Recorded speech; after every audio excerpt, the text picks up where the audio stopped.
finally have some free time in between a couple jobs that I'm waiting on materials for, that I'm finally going to start working on this pedal tractor that I've been wanting to restore.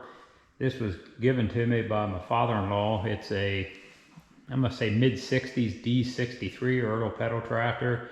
It's been sitting out for a little while. The cart's rusted up pretty good. No holes or nothing, but it's pitted pretty good. The tractor itself, his mother said she had it repainted at some point. So the seat's missing off of it. All the castings look to be pretty good shape. No cracks that I can see. The tires aren't horrible in the back. The rims are rusted up. So I can tell the steering shaft looks a little bent at the top, and then definitely the post in the front is bent. But again, no cracks or chips or anything that I can see out of the casting. So we're going to go ahead and get ready to restore this tractor, fix it up. We'll go ahead and get it disassembled. I do plan on powder coating this one. Been wanting to do that for a while for one of the tractors just to see how it turns out.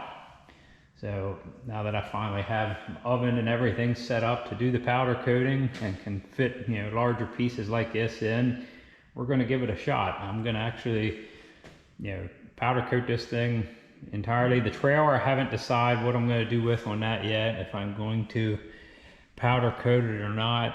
When things are rusted and pitted that bad, the powder coating doesn't look the greatest. You still see all those pits. So we're going to give it a shot. I'm going to get you set up here, and we're going to get started tearing this thing apart and see what we have to work with. And I'm sure we're going to need to order some parts for it, so we'll go from there.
Okay, we have the pedal tractor completely disassembled, the tractor and the cart. So everything that's coming off of it is off. We're gonna go ahead and look into the parts that we need to get on order a while for it. There's not much to them, so I pretty much know everything I need. We need the rear axle shaft bearings. Those were both shot. The bearings on the crank are bad, and I think that all comes as one assembly. I don't remember if the pedals come with it or not. But I think the last time I got the crank with the bearings on it, the pedals are okay yet. We just need the hardware. The steering shaft, it is bent, so we're going to look into either replacing that, see how much that is. If not, we'll put it in the press and straighten that out. The case halves are good, steering wheel's good. We need a seat. We need the bolt kit for everything. So there shouldn't be too much to it. The rear tires are good, but the rims are rusted, and I'm just going to order the tire and wheels together. Like I said, the tires are good condition yet, but it's not worth the headache of trying to take them off. So, and again, all the used parts I'm gonna hang on to in the event I get one that is bad. But yeah, other than that, we're gonna go and order some parts.